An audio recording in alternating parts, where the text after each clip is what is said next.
പ്രിയ ബഹുമാനപ്പെട്ട അച്ഛന്മാരെ, സമർപ്പിതരെ, പ്രിയ സഹോദരങ്ങളെ, വളരെ പ്രധാനപ്പെട്ട ഒരു കാലഘട്ടത്തിലേക്ക് നമ്മൾ പ്രവേശിക്കുകയാണ്.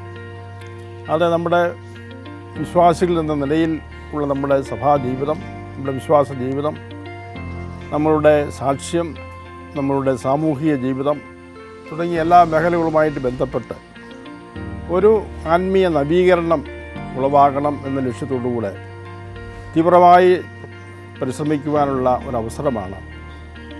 തോമാശ്ലീഹായുടെ രക്തസാക്ഷിത്വത്തിൻ്റെ 1950 വർഷം പൂർത്തിയാകുകയാണ് ഈ ജൂലൈ 3-ാം തീയതി.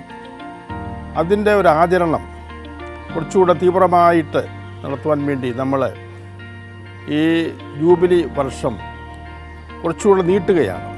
അതുകൊണ്ട് ഈ കാലഘട്ടത്തിൽ നമ്മൾ ചെയ്യേണ്ട പ്രധാനപ്പെട്ട കാര്യങ്ങൾ എല്ലാം ഇടയലേഖനത്തിലൂടെയും അതുപോലെ തന്നെ മാർഗദർശനങ്ങളിലൂടെയൊക്കെ നൽകിയിട്ടുണ്ട്. നമ്മുടെ അതിരൂപതയിലെ എല്ലാ വിശ്വാസികളും, എല്ലാ സമർപ്പിതരും, എല്ലാ വൈദികരും ഒന്നു ചേർന്ന് ഈ കാര്യത്തിൽ ഉത്സാഹപൂർവ്വം സഹകരിക്കണം എന്ന കാര്യം ഞാൻ പ്രത്യേകം ഓർമ്മിപ്പിക്കുകയാണ്. അതിന് പ്രധാനമായി നേതൃത്വം കൊടുക്കേണ്ടത് വൈദികർ തന്നെയാണ്. അതുകൊണ്ട് ഞാൻ നിങ്ങളെ ഈ കാര്യങ്ങൾ പൂർണ്ണമായിട്ട് ഫലമേൽപ്പിക്കുകയാണ്.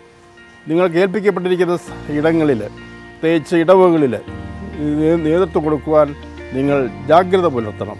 ഈ അവസരത്തിൽ ഒരു 3 വർഷത്തെ കേരള സഭാ നവീകരണവും സഭ KCBC മുന്നോട്ട് വച്ചിരിക്കുകയാണ്. അതിൻ്റെയും വിശദാംശങ്ങൾ നിങ്ങൾക്ക് താമസിയാതെ തന്നെ നൽകുന്നതാണ്. അതെല്ലാം വ്യക്തമായി ശ്രദ്ധാപൂർവം മനസ്സിലാക്കി അതനുസരിച്ച് നടപ്പിലാക്കുവാൻ പ്രത്യേകമായിട്ട് ശ്രദ്ധിക്കണം. ഞാൻ ഈ അവസരത്തിൽ പ്രത്യേകമായിട്ട് നമ്മുടെ അതിരൂപതയുടെ ഒരു നവീകരണം ലക്ഷ്യം വെച്ചുകൊണ്ടാണ് നമ്മളത് പ്രവർത്തിക്കുന്നത്, നമ്മൾ നേതൃത്വം കൊടുക്കുന്നത്. ഈ കാര്യത്തിൽ അച്ഛന്മാരുടെ പൂർണ്ണമായ പിന്തുണ ഞാൻ അഭ്യർത്ഥിക്കുകയാണ്.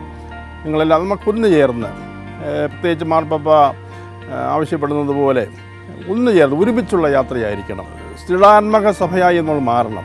അത് കുടുംബം മുതൽ അതിരൂപതാ തലം വരെ സഭയിലെ എല്ലാ ഇടങ്ങളിലും ആ ഒരു കൂട്ടായ്മയുടെ, പങ്കാളിത്തത്തിൻ്റെ, യഥാർത്ഥമായ വിശ്വാസ സാക്ഷ്യത്തിൻ്റെ ഒരു അവസരമായിട്ട് മാറണമെന്ന് നമുക്ക് തോമാശ്ലീഹായുടെ ഈ ദുഃഖാന തിരുനാൾ വളരെ ഭക്തി ആദരപൂർവ്വം കൊണ്ടാടാനായിട്ട് ശ്രമിക്കാം. ദുഃഖാന തിരുനാളിൽ ഈ 3-ാം തീയതി നിരണത്ത് വെച്ച് അതിരൂപതാ തലത്തിലുള്ള ഉദ്ഘാടനം നടക്കുന്നതാണ്. അതോടൊപ്പം തന്നെ ഇടവകളിൽ കുർബാനയോടനുബന്ധിച്ച് ഇതിൻ്റെ ഉദ്ഘാടനം നടക്കണം. ആ അവസരത്തിൽ ഇടവയിൽ നിന്നുള്ള പ്രതിനിധികൾ, കേക്കാരന്മാരൊക്കെ ഉൾപ്പെടുന്ന ഇടവക പ്രതിനിധികളെയും ആ കാര്യത്തിൽ സഹകരിപ്പിക്കാൻ പ്രത്യേകമായിട്ട് ശ്രദ്ധിക്കണം.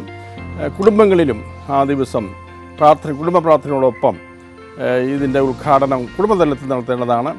ആ അവസരത്തിൽ ചെല്ലാനുള്ള പ്രത്യേകമായൊരു പ്രാർത്ഥന നൽകിയിട്ടുണ്ട്. അത് നിങ്ങളെ പ്രാർത്ഥിച്ച് തിരിതെളിച്ച് ഭക്തിയാദരപൂർവ്വം തോമാശ്ലീഹായുടെ ഐക്കൺ സ്ഥാപിച്ച് ഈ വർഷാചരണത്തിന് ആരംഭം കുറിക്കണം എന്ന കാര്യം ഞാൻ പ്രത്യേകമായിട്ട് ഓർമ്മിപ്പിക്കുകയാണ്. നമുക്ക് നല്ല ഒരു കാലഘട്ടം, ആത്മീയമായ ഒരു ഉന്മേഷത്തിൻ്റെ, ഒരു നവീകരണത്തിൻ്റെ, ഊർജ്ജസ്വലതയുടെ ഒരു കാലഘട്ടം ആകട്ടെ. അങ്ങനെ കൂട്ടായ്മയിലും സ്നേഹത്തിലും വിശ്വാസ സാക്ഷ്യത്തിലും അടിയുറച്ച് നമുക്ക് മുന്നോട്ട് പോകുവാൻ നമുക്ക് പരിശ്രമിക്കാം. എല്ലാ ദൈവാനുഗ്രഹങ്ങളും ഞാൻ പ്രാർത്ഥിക്കുന്നു, ആശംസിക്കുന്നു. ഈശോ നിങ്ങളെല്ലാവരെയും അനുഗ്രഹിക്കട്ടെ.